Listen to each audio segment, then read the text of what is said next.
ஆண்டவராகிய இயேசு கிறிஸ்துவின் நாமத்தினாலே உங்கள் யாவருக்கும் அன்பான வாழ்த்துக்களை நான் தெரிவித்துக் கொள்கிறேன். மற்றொரு இனிய காலை பொழுதில் உங்களை சந்திப்பதில் மிகுந்த மகிழ்ச்சி. இந்த நாள் உங்களுக்கு ஆசீர்வாதமாக நன்மை நாளாக அமைவதாக. இன்றைக்கு நாம் உங்களோடு தியானிக்க விரும்புகிற கர்த்தருடைய வார்த்தை யாத்திராகமம் 14:14. கர்த்தர் உங்களுக்காக யுத்தம் பண்ணுவார், நீங்கள் சும்மா இருப்பீர்கள். எத்தனை அற்புதமான ஒரு காரியம் பாருங்களேன்.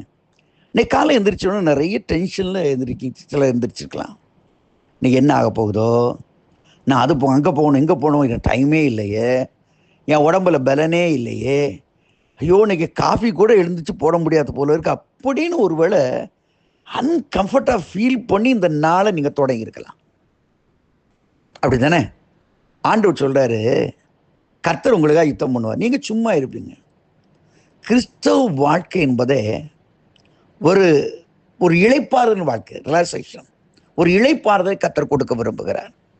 ஆண்டவருடைய அழைப்பு என்ன? வருத்தப்பட்டு பாரம் பொருளே நீங்கள் எல்லோரும் என்னென்ன வாருங்கள், நான் உங்களுக்கு இளைப்பாறுதல் தருவேன். சரிங்களா?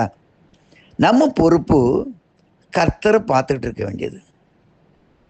நிறைய நேரங்கள் அது நமக்கு இல்லையா, இப்படிலாம் இவர் பேசுகிறாரு, இதெல்லாம் உண்மைக்கு ஒர்க் அவுட் ஆகுமா, இது உண்மையா என்றெல்லாம் கூட நீங்கள் யோசிக்கலாம்.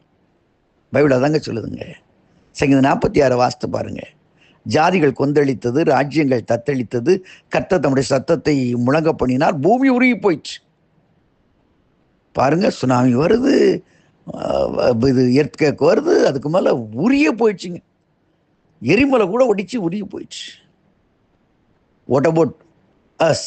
நம்மளை பற்றி என்னன்னு சொன்னால், நீங்கள் அமர்ந்திருந்து நானே தேவன் என்பதை அறிந்து கொள்ளுங்க. எக்ஸ்ட்ரீம் சிச்சுவேஷனை கூட நீ சும்மா இரு. ஆண்டவராகி கர்த்தர் இன்னைக்கு அதை தான் உங்களுக்கு சொல்ல விரும்புகிறார். பிள்ளைக்கா ஜோமனை ஒரு அருமையான போதகனை வர்றான். அவன் என் பிள்ளைக்கு பலவீனம்னா ஏசு நான் வர்றேன்றார். அதுக்குள்ளே ஒரு அம்மா தொட்டு அற்புத சுகத்தை பெறுது. அந்த சாட்சி எல்லாத்தையும் கேட்டு முடிச்சு அந்த அம்மா ஆசீர்வதிச்சு அனுப்புகிறா. அதுக்குள்ளே அடுத்த நியூஸ் வருது, இன்னும் பாஸ்டர்லாம் கூப்பிட்டு இருக்காத, அடக்காரனைக்கு ஆள் பார்த்துக்கிட்டு நம்ம அடக்காரனை கூட காரியப்பாவும் பிள்ளை செத்து போச்சு.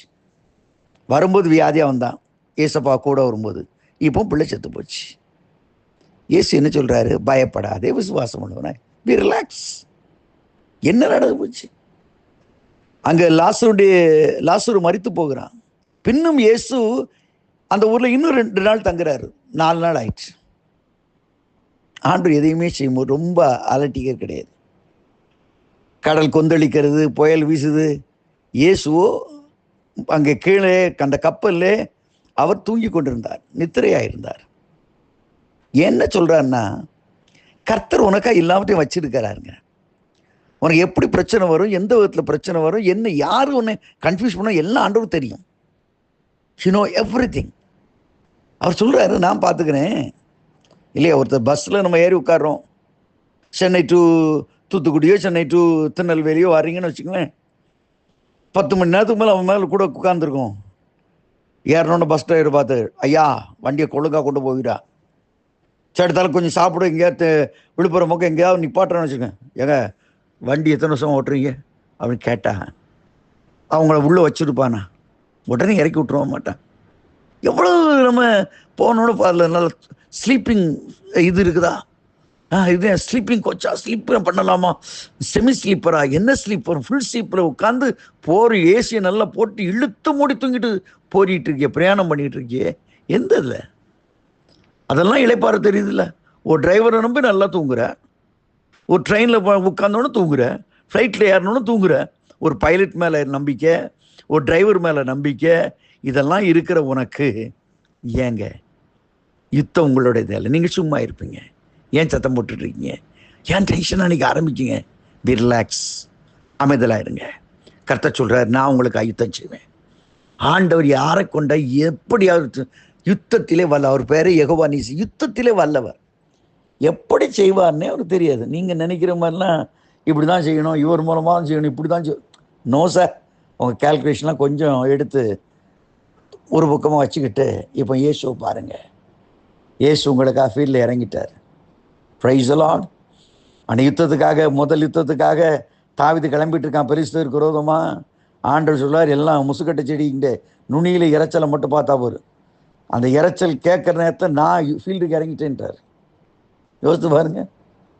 யுத்தத்துக்கு போனால் முசுக்கட்ட செடியின் நுனியில் இறைச்சலை பாருங்கன்ற. ஏன்னா கர்த்தர் யுத்தம் செய்கிறது வித்தியாசமா, நம்ம வழிகளின்படி அல்ல. உன்னுடைய நினைவுகள் அவருடைய நினைவுகள் அல்ல, உன்னுடைய வழிகள் அவருடைய வழிகள் அல்ல. இன்னைக்கு நீ ஜெயம் எடுக்க போற. உனக்கு முன்னாடி இருக்கிற சத்துருவை கர்த்தர் கலங்கடிக்க போறார். நீ ஆண்டோட சமூகத்தில் அமர்ந்துரு. இதைத்தான் ஆண்டவர் சொல்றார். இன்னைக்கு நீங்க அமர்ந்துருங்க. கர்த்தர் உங்களுக்காக யுத்தம் செய்வதை டெஃபினட்டாக நீங்க பார்ப்பீங்க. 100% நீங்க பார்க்க போறீங்க. இந்த நாள் ஒரு வெற்றி நாளாய் அமைவதாக. ஆமேன், ஆமேன்.